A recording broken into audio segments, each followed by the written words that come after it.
Assalamualaikum and hi. My name is Muhammad IRFAN RIDZUAN and I'm from PCT111D class.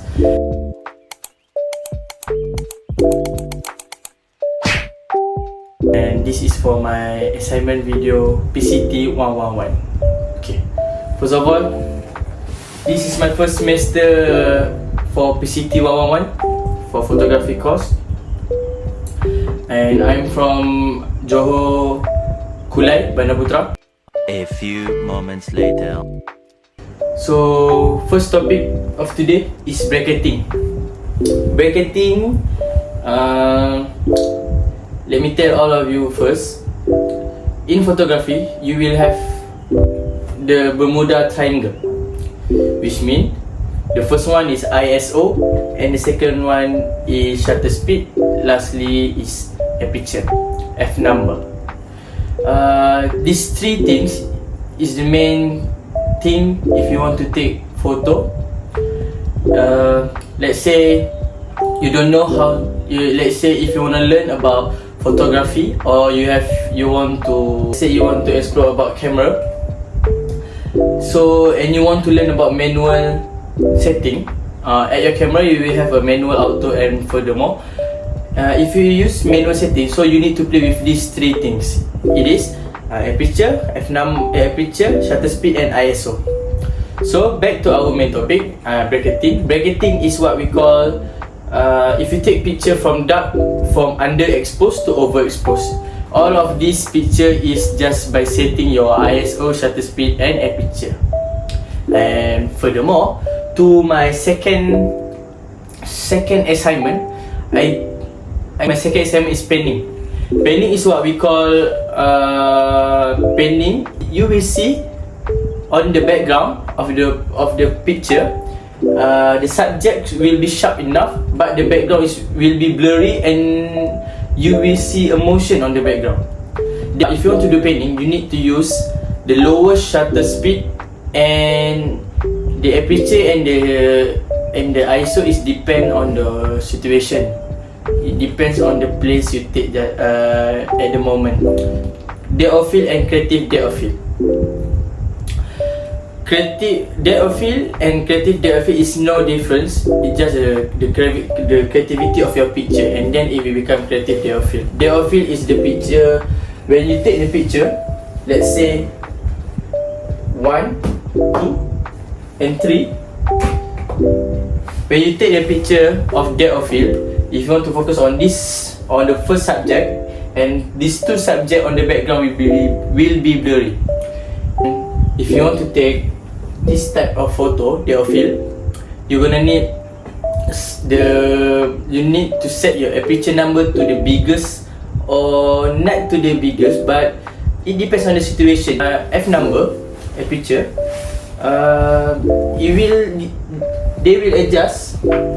F number, they have this lens, so the smaller the F number, the bigger the hole, and the more light will come into your camera, and that is what we call F number. The next assignment that I take is high shutter and low shutter.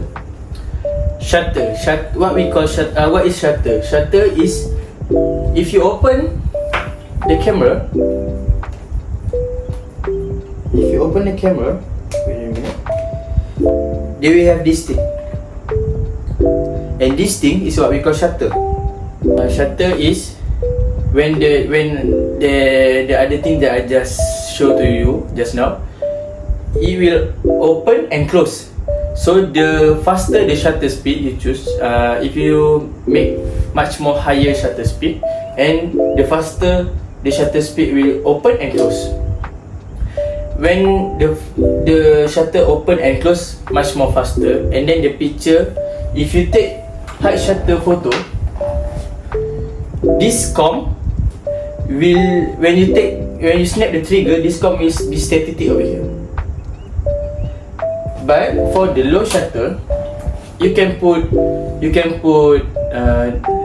lowest shutter, or you can use bulb, so that mostly low shutter photo is used for waterfall and drawing with light.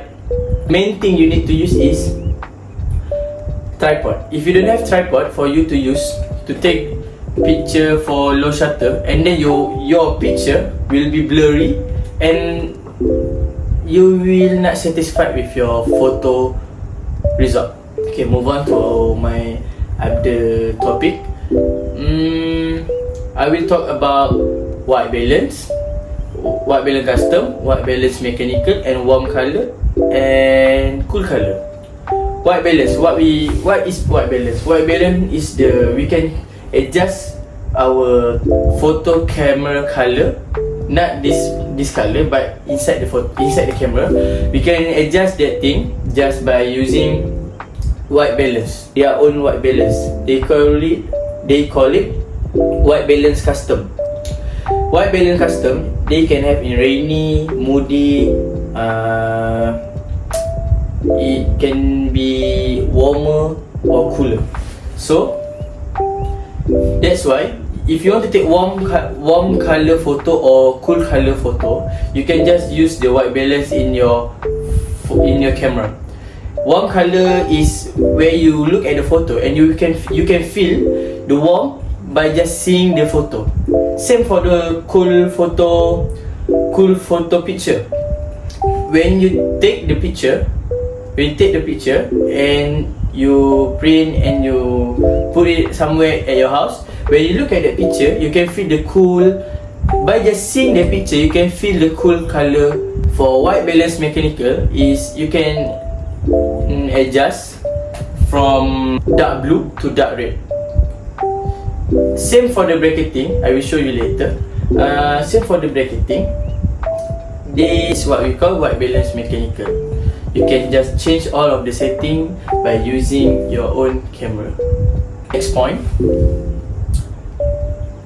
we call it artificial light and creative artificial light and mixed light. So light in photography have two. We call it natural light and artificial light.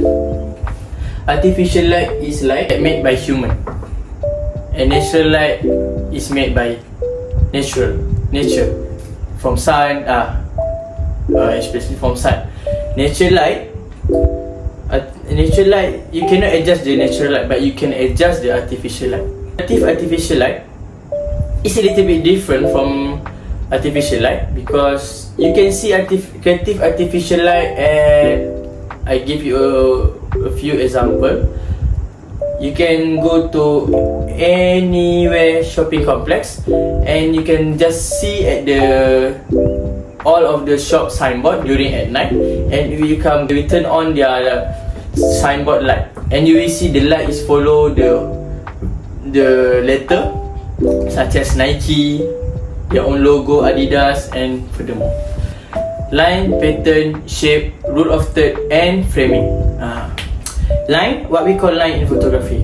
Let me tell you, if you go to some market and you sit on the if you go to the road and you sit on the middle of the road, you can see your left side and your right side is like line.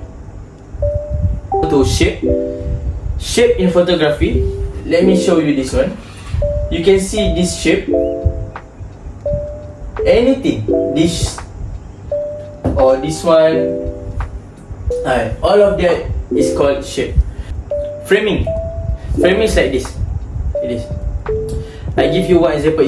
If you go to mosque, you will see one wall that have many hole on it, and then you look onto the wall, you look onto the holes, and then you will see the inside of the mosque by just seeing on the hole, and that's what we call framing. They have a little bit frame and your subject in the middle. Rule of third. If you use your own camera, you can setting and make the grid on your own screen at your camera. You see 1, 2, 3, 4. Two from the top and 2 from the side. You need to place your subject at the end of the third box. Move on to our next point. We call it pattern. pattern is what we call, or other name is it, for me I call it repetition. I'll give you one example like this. Do you see this small cube, right? It all in the same size. Okay, so move on to our last for today's video. Last of my assignment, I think. Drawing with light, creative drawing with light, and multiple exposure. If you want to take drawing with light picture, you're gonna need to use the lowest shutter speed, or you can use bulb. For me, for my opinion, I will use bulb. That's why you need another people or your friends to push the trigger of your camera to start off the creative drawing with light. For the creative drawing with light, you are gonna need to use f number, the highest f number and the lowest ISO and the lowest shutter speed for you to take drawing with light picture. But creative drawing with light is much more creativer than drawing with light. Drawing with light, you can just draw one flower, and then that's what we call drawing with light. But creative drawing with light, you can use that light, or you can use one person, and then you draw at the back of the person anything for creative drawing with light. Last topic I'm gonna talk today is multiple exposure. Multiple exposure is this. You use the same setting for drawing with light, but you're gonna need 2 people extra. For me, for my opinion, I'm gonna need 2 people extra. So firstly, you're gonna place your first person. It doesn't mean you're gonna need to use person, or you can also use your own subject or anything else, or own object. Place them on the frame of your photo, and then once your friend turn the trigger on, the other friend turn the lights, and then make sure the subject have light, because we don't wanna have that subject to be dark enough for you to draw, to make the multiple exposure. For you to make the multiple exposure, your subject need to be, you can see the subject sharp enough.